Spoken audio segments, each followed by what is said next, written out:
julio del 2017. ¿Qué tal? Muy buenos días. Bienvenidos a su programa Contacto Directo. Revisamos quiénes son hoy nuestros invitados. Nos acompaña en nuestros estudios Marcela Guiñaga, asambleísta y directora de Alianza País en Guayas, y Giovanni Atarihuana, director nacional de Unidad Popular ex-MPD. Hoy en debate sobre la retirada política voluntaria del expresidente Rafael Correa. ¿Es una movida estratégica para dar alternancia en Alianza País a la reelección presidencial indefinida o forma parte de una estrategia, las actuales discrepancias también en Alianza País? Vamos a hablar de su influencia política. ¿Perdurará como las de Velasco Ibarra, León Febres Cordero?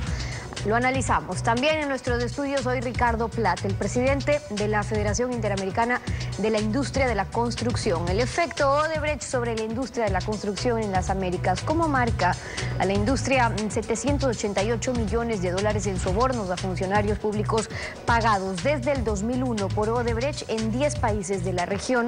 Vamos a analizarlo. Bueno, el 4 de julio, en la entrevista a Gabriela Rivadeneira, Alfredo Pino Argote afirmó lo siguiente, recordemos.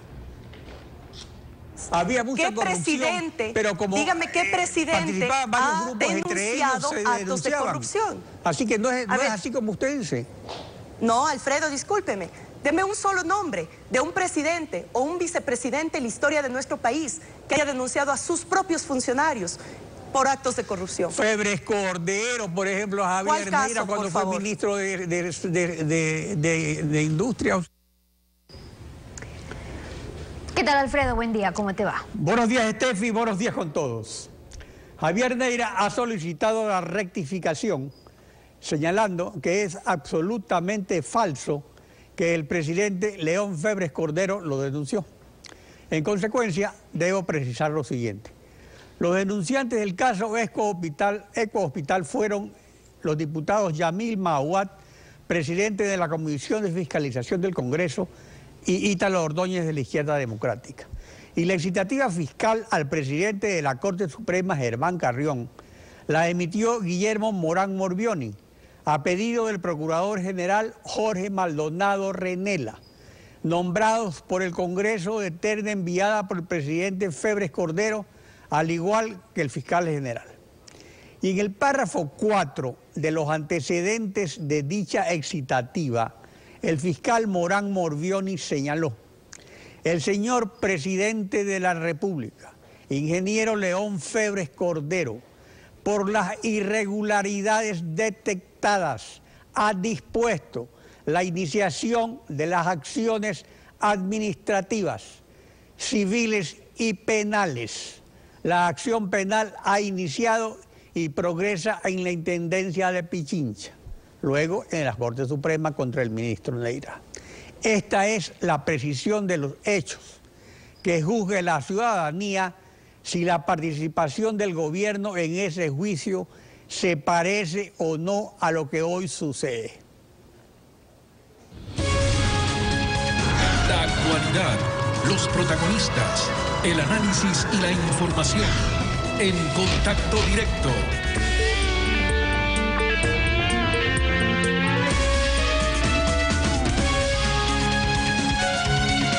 Marcela Guiñaga, asambleísta por Guayas de Alianza País, y Giovanni Atarihuana, director nacional de Unidad Popular, son nuestros invitados para debatir sobre la retirada política voluntaria del expresidente Rafael Correa, quien se va hoy a residir en Bélgica, la patria de su esposa Anne Malherbe, así como hacía el presidente José María Velasco Ibarra, que cuando no estaba de presidente se iba a Argentina, a la patria de su esposa Corina del Parral. Rafael Correa, en febrero de 2013, al ser reelegido, anticipó las razones de esta retirada. Recordemos. ¿Es su última reelección, presidente Rafael Correa? De acuerdo a la Constitución, sí, y así no lo diera la Constitución, yo después de 4 años me voy a mi casa. Después de 10 años ya no volvería al presidente. Mire, esto agota bastante, pero además es bastante injusto, ¿no? Porque uno toma decisiones que afectan a otros, por ejemplo, mi familia, ¿no? El tiempo que uno les puede dedicar es bastante escaso. Entonces creo que le debo mucho a mi familia, primero. Y segundo, también creo que mi presencia en el país es demasiado fuerte. Así que si después de 4 años volvemos a ganar, Alianza País, la Revolución Ciudadana, vuelve a ganar las elecciones, el gobierno, opacaría tal vez a la persona que me sucediera en el cargo, e incluso si un opositor. De todos modos mi presencia sería demasiado fuerte, así que prefiero, para dejar florecer a los demás, retirarme a la vida privada. Así, no solo dejo la presidencia, dejaría la vida pública. Velasco fue el presidente que más días estuvo en Carondelet de manera no continua en 5 presidencias, 4 veces elegido por el pueblo.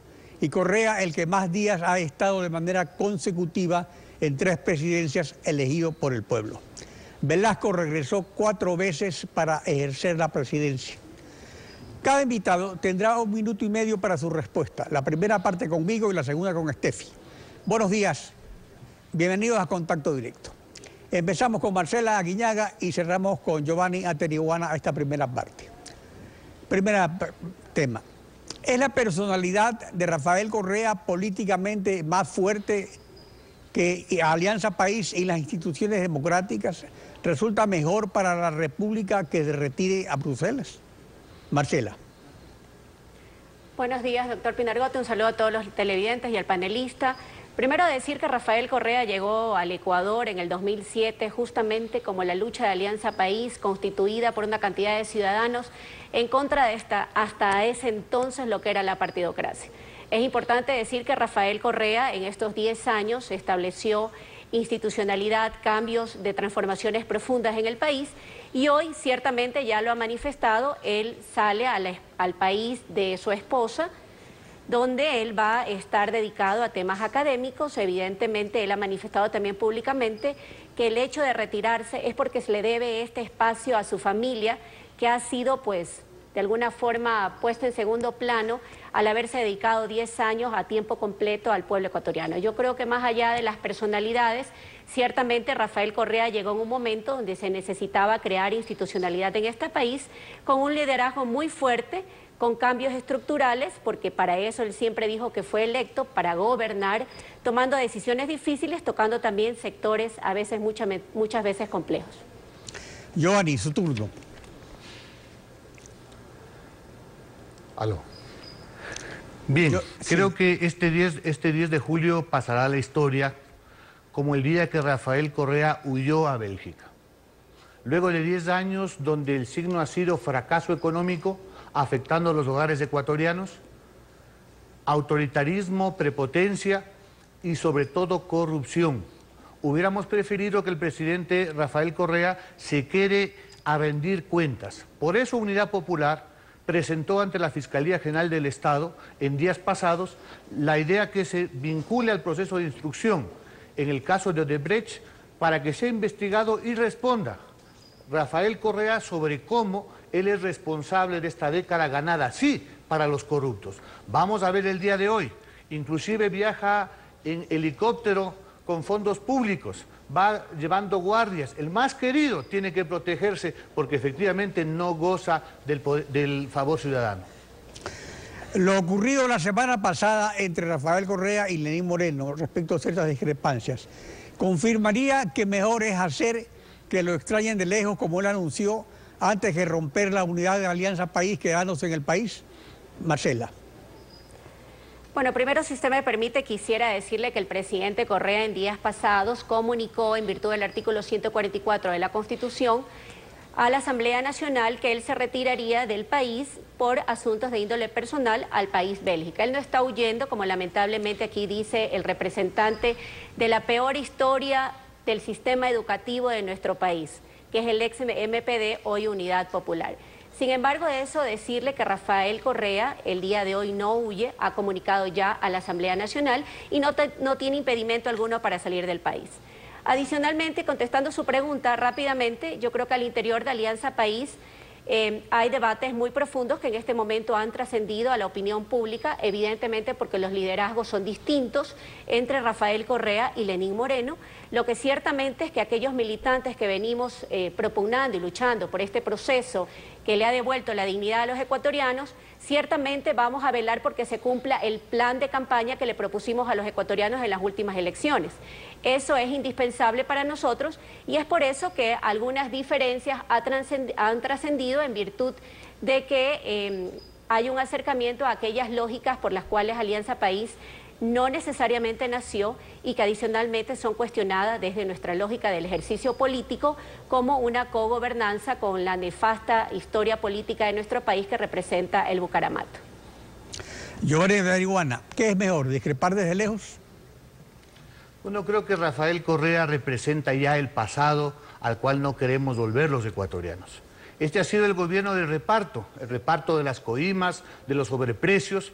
Vale a citar algunos casos: Odebrecht, Caminosca acaba de ser denunciado por la Comisión Cívica Anticorrupción, el vicepresidente actual Jorge Glass, el exministro Albornoz, y tienen que rendir cuentas. Pero también está Petroecuador, está Petrochina. Hay un informe en el caso de Coca-Cola Singler, 250 millones de perjuicio al Estado ecuatoriano. Y recién la caja de Pandora comienza a abrirse. El pueblo ecuatoriano reclama basta de impunidad. A propósito de la educación, el gobierno debe decirnos y responder ante las madres de familia que han sufrido, que han estado angustiadas, donde más de 600.000 jóvenes han quedado al margen de la educación superior, fuera de la universidad. Decir a las comunidades que han sido cerradas sus escuelas, por qué sus hijos no pueden asistir. Debe decirle por qué los maestros han sido perseguidos, vilipendiados por parte de este gobierno. Solamente el odio, efectivamente, a los sectores populares ratifica una acción de Rafael Correa. Nosotros decimos, evidentemente, el presidente Moreno tiene una oportunidad histórica, corregir esa política antipopular, esa política de corrupción y efectivamente dar paso a transformaciones por las que el pueblo ecuatoriano votó efectivamente en el 2006. Ahora se hacen los que les da pudor. Bucarán estuvo presente en el gobierno de Rafael Correa con Marún, con Troya, con Jairala, con Montgomery Sánchez. En la realidad, pese a lo que dice Giovanni Tarihuana, la oposición parece que prefiere tenerlo afuera a Rafael Correa. Originalmente él anunció su retiro definitivo, después que lo interrumpiría si lo empiezan a perseguir, que adelantaría su regreso con la muerte cruzada y elecciones anticipadas para lanzarse a la presidencia nuevamente. Pero eso no sería posible porque la muerte cruzada depende de Lenín Moreno. Y en la oposición, solo Unidad Popular, que solicita medidas cautelares al fiscal, y la asambleísta Yanín Cruz de Loja por Creo, son los que piden que no lo dejen salir. Este deslindamiento de estilos entre Rafael Correa y Lenín Moreno sería algo concertado en el proyecto político para una continuidad que alterne confrontación y diálogo con la oposición. Marcela. Bueno, el estilo básicamente que ha implementado Lenín Moreno es un estilo de diálogo a lo que nosotros como militantes de Alianza País hemos dicho que no estamos en contra. El diálogo es importante, siempre se sepa con quién, para qué y que sea de doble vía. Bienvenido el diálogo con el alcalde de la ciudad de Guayaquil, si esto sirve para solucionar los problemas de inseguridad, para invertir en ese más de 1 millón de personas que no tienen servicios básicos. Eso es la forma de un diálogo que sea un diálogo productivo y con resultados.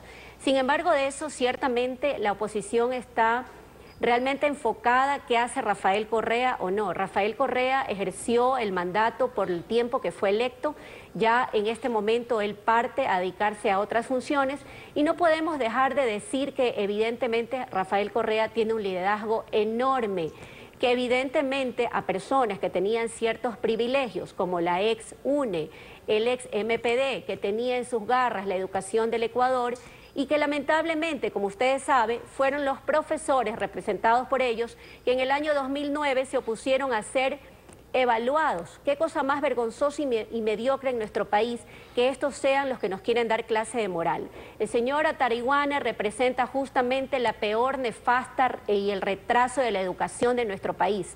Claro, como eran pobres no importa. No importa que estudien en escuelas unidocentes, no importa que estudien en escuelas que eran covachas. Esa dignidad no importaba solamente porque era para los pobres, porque ellos tenían capturada la educación. Giovanni Tarihuana, la influencia de Rafael Correa perdurará, así como perduró 40 años la de Velasco, con 5 presidencias no continuas, y la de Febres Cordero, que se mantuvo durante 2 décadas sin volver a ser presidente. Bueno, parece que como el pastor se huye, el rebaño se pone triste, se siente viudo, porque se les acabó la teta. Ya no hay quien les defienda. En todo caso, es evidente que el pueblo ecuatoriano reclama cambios aquí y ahora. luego de 10 años de fracaso económico. Hay 4 millones de ecuatorianos que no tienen empleo pleno, que sufren día a día con menos del salario básico. Luego de 10 años de persecución, de criminalización de la protesta, hay más de 800 perseguidos y criminalizados. Lenín Moreno ha hecho bien, ha empezado a reconocer a través de los indultos cómo no pueden ser criminalizados los indígenas, los maestros o los ecologistas. Y hay que decir al pan, pan y al vino, vino. Este gobierno ha sido el más corrupto de la historia y tiene que rendir cuentas. Vamos a ver si ahora Alianza País, en vez de hacer un show para hacer sabatina el miércoles y santificar al vicepresidente Glass, da paso, por ejemplo, al juicio político. Ya sancionaron a su contralor, al que le nombraron, le reeligieron, por no controlar el tema de las coimas de Odebrecht. Ya está el tío del vicepresidente preso, quien cobraba los testaferros. Vamos a ver si tiene la misma energía con los peces gordos, con aquellos que han permitido que durante 10 años, no en uno, no en dos, sino en más de 15 contratos, Odebrecht se haya llevado efectivamente los fondos del pueblo ecuatoriano. Gracias a Marcelo Aguiñaga y Giovanni Tarihuana. Estefi continuará con la segunda parte del debate. Estefi. Cuando son las 7 de la mañana con 17 minutos, quédese en nuestra sintonía porque en pocos minutos continuamos con Marcela Aguiñaga y Giovanni Tarihuana. Hoy en debate vamos a hablar también sobre las discrepancias internas en Alianza País, ir de la confrontación de Rafael Correa al diálogo con Lenín Moreno. ¿Es una estrategia también para deslindar la alternancia o hay una pugna real? Lo analizamos al volver. Quédese en nuestra sintonía.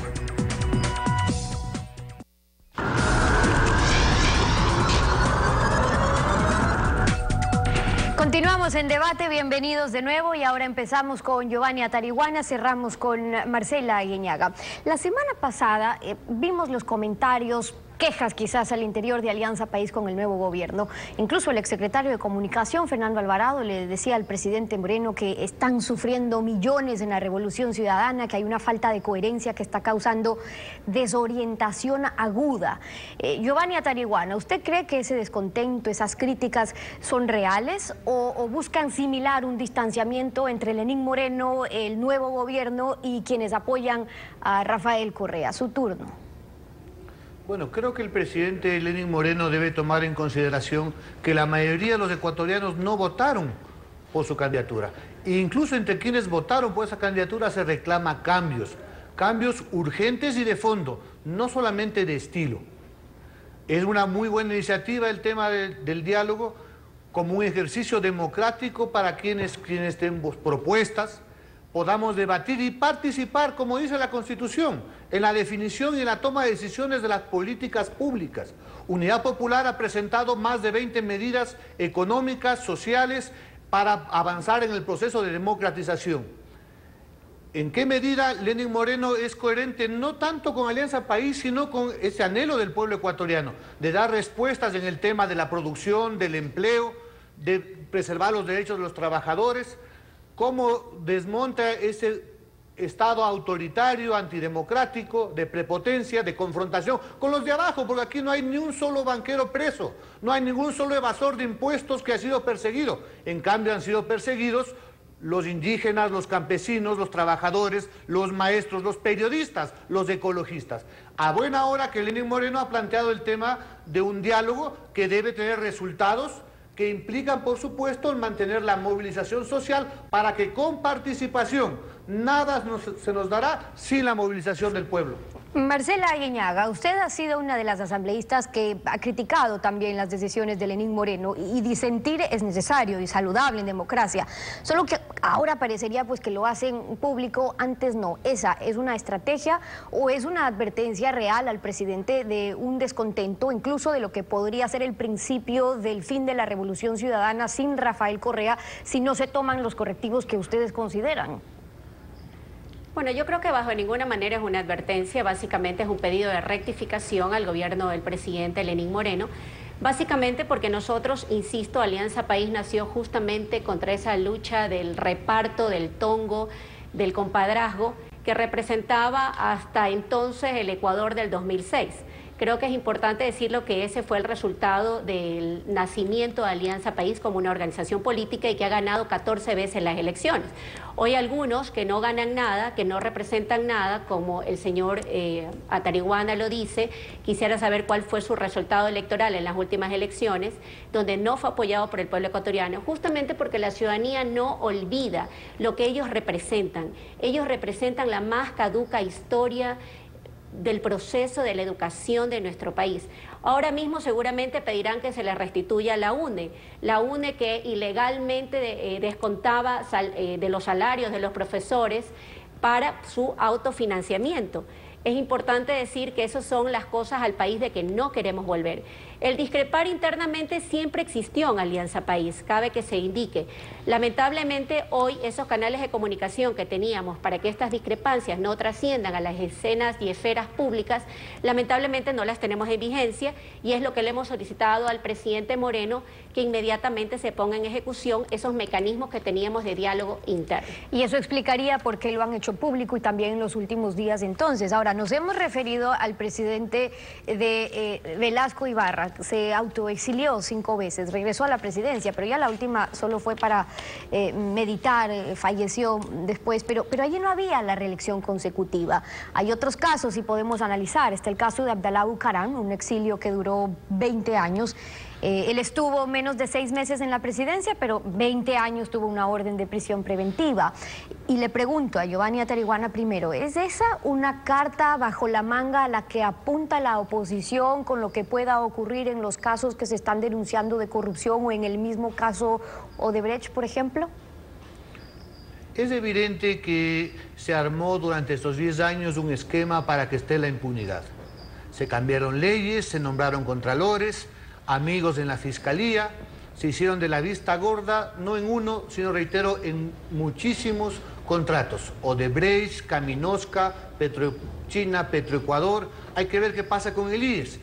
Sobre todo eso deben responder. A buena hora que en enero el propio presidente, en ese entonces Rafael Correa, reconoció que eran responsables políticos de la corrupción. Eso lo dijo a fines de enero el propio presidente Rafael Correa de ese entonces, y se refería a Jorge Glass. Evidentemente, si el presidente Moreno quiere responder al anhelo del cambio del pueblo, tiene que demostrar no solamente con palabras, sino con hechos que van en una dirección distinta, democrática, devolviendo los derechos, las libertades, y por supuesto, con justísima razón, debería devolver la personería jurídica a la Unión Nacional de Educadores, que incluso está existiendo una resolución de la OIT en Ginebra que señala al Estado ecuatoriano que es una medida antidemocrática. Debería devolver el fondo de cesantía del magisterio. Ahora valdría que nos digan cómo el IES ha manejado esos fondos. Se trata entonces de dar pasos realmente hacia el cambio, no solamente palabras, sino hechos. ¿Qué dice usted, Marcela Aguiñaga? Yo hablaba un poco sobre cómo se mueve el tablero político también, porque ustedes hoy van a despedir a Rafael Correa, los simpatizantes, quienes apoyan todo el trabajo que hizo en estos 10 años, pero también están quienes quieren que el expresidente se vaya, incluso para luego buscar maneras de que no vuelva más. Bueno, yo creo que es evidente el gran cariño que le tiene el pueblo ecuatoriano a Rafael Correa. Hay mucha gente agradecida. Hay otros, evidentemente, como lo que representa el señor Atariguana, a quienes se les quitaron sus privilegios y hoy odian a Rafael Correa.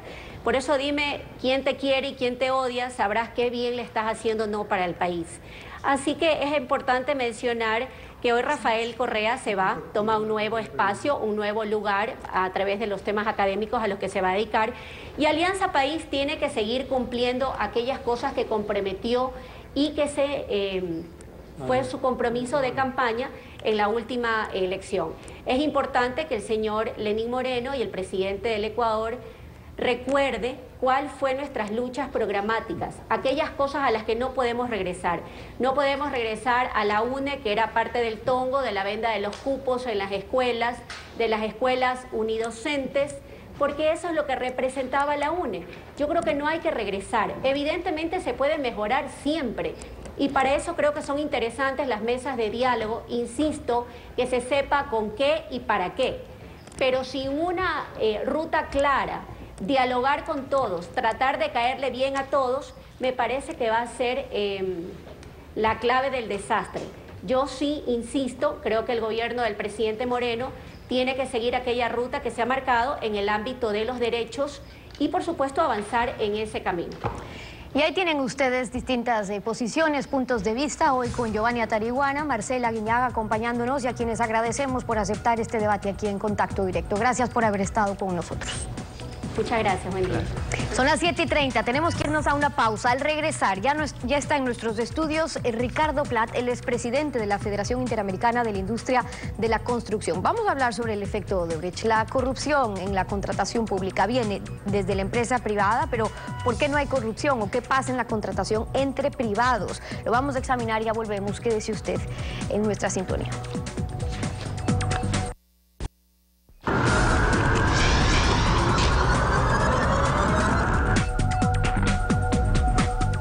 La industria de la construcción es la actividad productiva más dinámica porque está conectada a los sectores público y privado, a la industria, el comercio y la agricultura.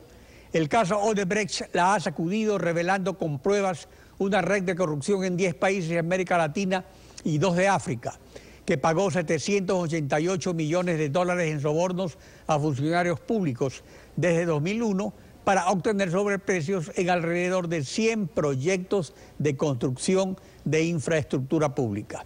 Está con nosotros Ricardo Plat, constructor mexicano, él es presidente de la Federación Interamericana de la Industria de la Construcción.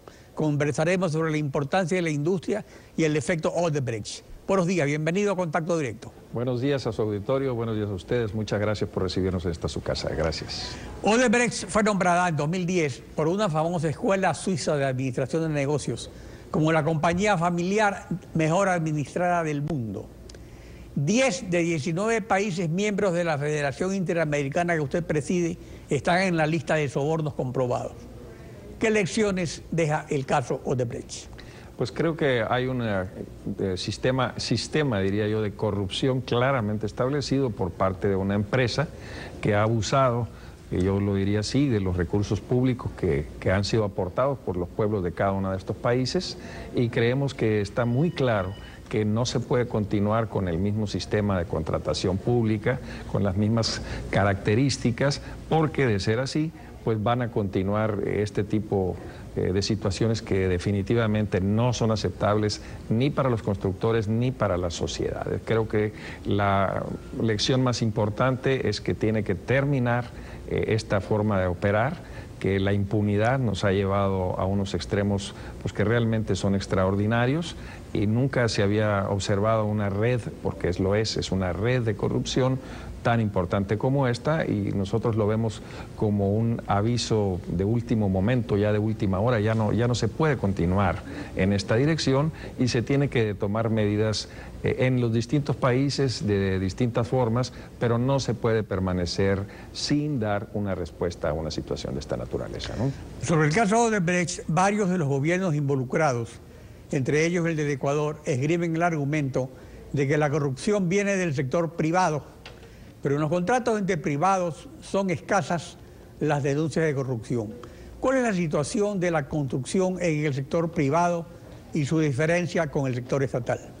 En términos generales, en el sector privado no es que no exista en ningún momento ningún acto de corrupción, siempre lo puede haber, pero no se da de una forma tan fuerte como la que está claro que se está dando en el sector público. En el sector, lo que sucede también es que la magnitud de las obras que pasan por el sector público pues es muy significativa, y que hay un sistema de contratación que está, por decirlo de alguna manera, en las manos o en la decisión de un grupo muy pequeño de personas que de alguna forma pues ejercen un poder extraordinario sobre, en este caso, los constructores, y tienen una posibilidad diferente de la que se da cuando estamos hablando de agentes del sector privado entre sí mismos, ¿no? Usted se refirió antes a la impunidad y también a los sistemas de contratación. Las acciones que se están tomando, o que se deben tomar, porque todavía no se han tomado prácticamente, está lo que se refiere al aspecto judicial, pero también lo que se refiere a los sistemas, al sistema de contratación pública. ¿Es necesario revisar ese sistema? Definitivamente en cada país las condiciones son distintas o pueden ser distintas, pero es casi seguro que hay cosas que mejorar en el sistema de contratación de cada país. Lo que hemos nosotros comentado, y estamos de acuerdo en muchos casos, es que tampoco se puede llegar a un extremo de que las leyes se vuelvan tan complejas que le impidan a los funcionarios tomar cualquier tipo de decisión. Cuando la ley se vuelve demasiado compleja, los funcionarios definitivamente dudan en tomar las acciones para las cuales fueron contratados y que tienen que desarrollar una decisión de análisis de precios, de cambios de proyecto. Hay razones y hay ocasiones en las que es correcto hacerlo, pero cuando la ley se complica demasiado, entonces ellos se niegan a hacer lo que debían técnicamente hacer, porque tienen la amenaza de pasar a la cárcel durante muchos años. Entonces creo que hay un punto importante en el que, y yo lo comentaba con uno de los funcionarios que visité del gobierno ahora el viernes, de que se necesita tener transparencia. O sea, actualmente, además del aspecto estrictamente legislativo de modificación a los códigos que probablemente sea necesaria, hay herramientas tecnológicas que permiten transparentar la información en tiempo real conforme la situación se va dando, conforme las obras van avanzando, de manera que la ciudadanía en lo general tiene conocimiento de cuál es lo que se está haciendo, qué contratos, a nombre de qué contratistas, qué importe contratado tienen, qué avance tienen, de manera que la propia sociedad pues se vuelve un observador directo y fácilmente o con relativa facilidad, vamos diciendo, se pueden detectar cosas diferentes. No es nada más de modificar la ley, sino también de abrir con transparencia la información a la sociedad. Y esto tiene que hacerse, francamente hablando, con una voluntad política en esa dirección. Claro, eso es muy importante porque el problema no está a veces tanto en los modelos, sino en cómo se los manejan. Aquí, por ejemplo, hay, según la ley de transparencia, y para cierto tipo de contratos mucha transparencia, pero no para todos ni para los más importantes. Por ejemplo, las asociaciones público-privadas están desempeñando un rol importante en la construcción de proyectos públicos, pero Odebrecht también las contaminó, ofreciendo financiamiento para obtener contratos a dedo. La ley en el Ecuador suprime el concurso para estas asociaciones cuando son con empresas de propiedad de gobiernos amigos. ¿Es eso correcto o debe haber siempre concursos para que el Estado obtenga mejores beneficios? Definitivamente no es conveniente que haya procesos sin que haya una licitación. Pueden cambiar un poco las circunstancias, pero definitivamente en la opinión nuestra no es conveniente que no haya apertura y tampoco de que se den condiciones favorables por relaciones de carácter gubernamental entre naciones. Es entendible que quieran facilitar las cosas, pero creo que no le abona a la sociedad y este caso como el que estamos viviendo pues es una prueba al respecto. Las asociaciones pública-privado no son la panacea, no son lo único, ni tampoco son algo en sí malo. Es como todas las cosas, cuando se hacen adecuadamente, representan una buena ventaja, una buena solución, pero no son inherentemente buenas ni malas, ¿no? Ahorita han tenido un gran avance, me refiero ahorita en los últimos más de 10 o 15 años, no es nada nuevo, porque los gobiernos han entendido que con los recursos públicos provenientes de los impuestos de forma directa no pueden cumplir con su obligación de dar los servicios que la ciudadanía requiere, pero con la conjugación del esfuerzo del sector privado y sus recursos económicos lo pueden hacer, pero el tema es que no... ¿Y el control previo de Contraloría es necesario, es útil para que los contratos sean manejados de mejor forma? Sí, siempre es necesaria una Contraloría. En todos los casos, siempre... ¿Pero un control previo o un control solo a posterior? Porque aquí se estableció, se eliminó el control previo. Pero el control a posterior pues, ocurre cuando ya se han consumado las cosas que no debieron hacerse, por ejemplo. No, nosotros creemos que debe de ser previo para fijar reglas y asegurarse que se cumplan. Muy importante en el proceso de la obra, ¿por qué? Porque cuando se hace lo posterior ya estamos diagnosticando, pues a posteriori estamos analizando un difunto, ya el problema ya no tiene solución, ya no hay nada que hacer. Por eso la transparencia, mientras se está haciendo la obra, tiene la ventaja de que se detectan oportunamente cualquier manejo irregular, cualquier situación que no sea correcta y se puede corregir. La forma de hacer las cosas es correctiva conforme se va desarrollando y no punitiva hacia el final, que en el cual pues a lo mejor con llevar a la cárcel a la gente, etcétera, no es eso lo que al final del día se quiere, sino que se ejerzan adecuadamente los recursos, que las obras se hagan en tiempo y no que se mete a la cárcel a quien abusó económicamente o a quien no cumplió con sus obligaciones en la manera oportuna. Ricardo Prat, presidente de la Federación Interamericana de la Construcción.